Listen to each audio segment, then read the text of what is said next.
اعوذ باللہ من الشیطان الرجیم بسم اللہ الرحمن الرحیم۔ قربانی کے بعض مستحب یہ ہے کہ قربانی کا جانور خوب فربا اور خوبصورت اور بڑا ہو، اور بکری کی قسم میں سے قربانی کرنی ہو تو بہتر سینگ والا مینڈا چت کبرا ہو، جس کے خصیے کوٹ کر خصی کر دیا ہو، کہ حدیث میں ہے حضور نبی اکرم صلی اللہ علیہ وسلم نے ایسے مینڈے کی قربانی کی۔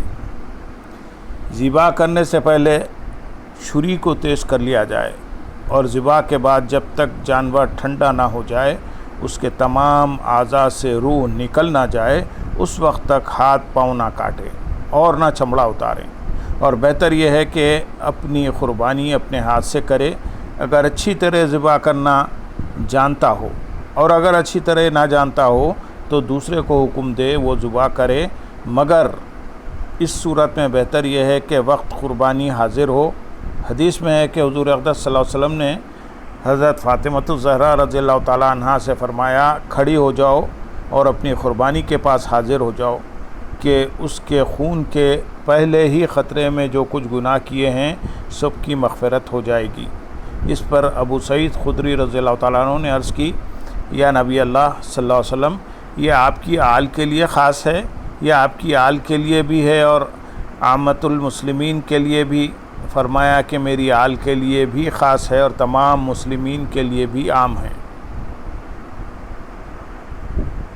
قربانی کا جانور مسلمان سے ذبح کرانا چاہیے۔ اگر کسی مجوسی یا دوسرے مشرک سے قربانی کا جانور ذبح کرا دیا تو قربانی نہیں ہوئی، بلکہ یہ جانور حرام و مردار ہے۔ اور کتابی سے قربانی کا جانور ذبح کرانا مکروہ ہے، کہ قربانی سے مقصود تقرب الی اللہ ہے، اس میں کافر سے مدد نہ لی جائے، بلکہ بعض ائمہ کے نزدیک اس صورت میں بھی قربانی نہیں ہوگی، مگر ہمارا مذہب وہی پہلا ہے کہ قربانی ہو جائے گی، اور وہ مکروہ ہے۔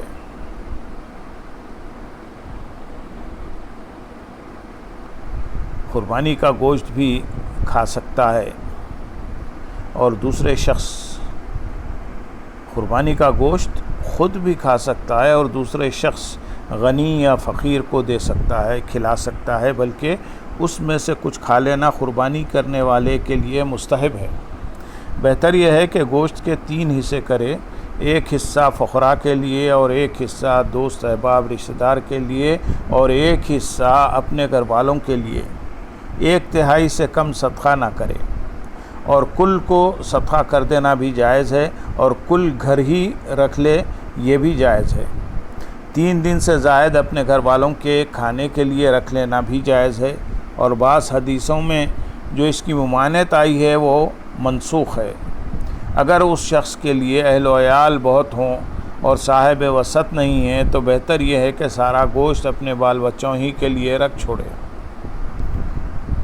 قربانی کا گوشت کافر کو نہ دے، کہ یہاں کے کفار حربی ہیں۔ قربانی اگر منت کی ہے تو اس کا گوشت نہ خود کھا سکتا ہے نہ اغنیاء کو کھلا سکتا ہے، بلکہ اس کا صدقہ کر دینا واجب ہے۔ وہ منت ماننے والا فقیر ہو یا غنی، دونوں کا ایک ہی حکم ہے کہ خود نہیں کھا سکتا، نہ غنی کو کھلا سکتا ہے۔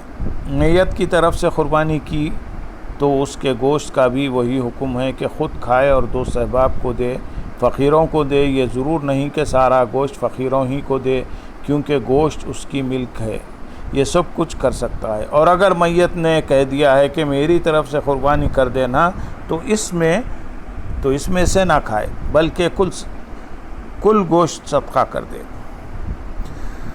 قربانی کا چمڑا اور اس کی جھول اور رسی اور اس کے گلے میں ہار ڈالا ہے، وہ ہار، ان سب چیزوں کو صدقہ کر دے۔ قربانی کے چمڑے کو خود بھی اپنے کام میں لا سکتا ہے، یعنی اس کو باقی رکھتے ہوئے اپنے کسی کام میں لا سکتا ہے، مثلاً اس کی جانماز بنائے، چلنی، تھیلی، مشکیزہ، دسترخوان، ڈول وغیرہ بنائے، یا کتابوں کی جلدوں میں لگائے، یہ سب کر سکتا ہے۔ چمڑے کا ڈول بنایا تو اسے اپنے کام میں لائے، اجرت پر نہ دے، اور اگر اجرت پر دے دیا تو اس اجرت کو صدقہ کرے۔ قربانی کے چمڑے کو ایسی چیزوں سے بدل سکتا ہے جس کو باقی رکھتے ہوئے اس سے نفع اٹھایا جائے، جیسے کتاب ایسی چیز سے بدل نہیں سکتا جس کو ہلاک کر کے نفع حاصل کیا جاتا ہو، جیسے روٹی، گوشت، سرکہ، روپیہ، پیسہ، اور اگر اس نے ان چیزوں کو چمڑے کے عوض میں حاصل کیا تو ان چیزوں کو صدقہ کر دے۔ اگر قربانی کی کھال کو روپے کے عوض میں بیچا مگر اس لیے نہیں کہ اس کو اپنی ذات پر یا بال بچوں پر صرف کرے گا بلکہ اس لیے کہ اسے صدقہ کر دے گا تو جائز ہے۔ جیسا کہ آج کل اکثر لوگ کھال مدارس دینیا میں دیا کرتے ہیں اور بعض مرتبہ وہاں کھال بھیجنے میں وقت ہوتی ہے، اسے بیچ کر روپیہ بھیج دیتے ہیں، یا کئی شخصوں کو دینا ہوتا ہے اور اسے بیچ کر دام ان فقراء پر تقسیم کر دیتے ہیں، یہ بھی جائز ہے، اس میں حرج نہیں۔ اور حدیث میں جو اس کے بیچنے کی ممانعت آئی ہے اس سے مراد اپنے لیے بیچنا ہے۔ گوشت کا بھی وہی حکم ہے جو چمڑے کا ہے کہ اس کو اگر ایسی چیز کے بدلے میں بیچا جس کو ہلاک کر کے نفع حاصل کیا جائے تو صدقہ کر دے۔ قربانی کی چربی اور اس کی سری، پائے، اون اور دودھ جو ذبح کے بعد دعا ہے، ان سب کو کا وہی حکم ہے کہ اگر ایسی چیز اس کے عوض میں لی جس کو ہلاک کر کے نفع حاصل کرے گا تو اس کو صدقہ کر دے۔ قربانی کا چمڑا یا گوشت یا اس میں کوئی چیز قصاب یا ذبح کرنے والے کو اجرت میں نہیں دے سکتا کہ اس کو اجرت میں دینا بھی بیچنے ہی کے معنی میں ہے۔ قصاب کو اجرت میں نہیں دیا بلکہ جیسے دوسرے مسلمانوں کو دیتا ہے اس کو بھی دیا اور اجرت اپنے پاس سے دوسری چیز دے گا تو جائز ہے۔ اللہم صلی علی سیدنا محمد وعلی آل سیدنا محمد وبارک وسلم۔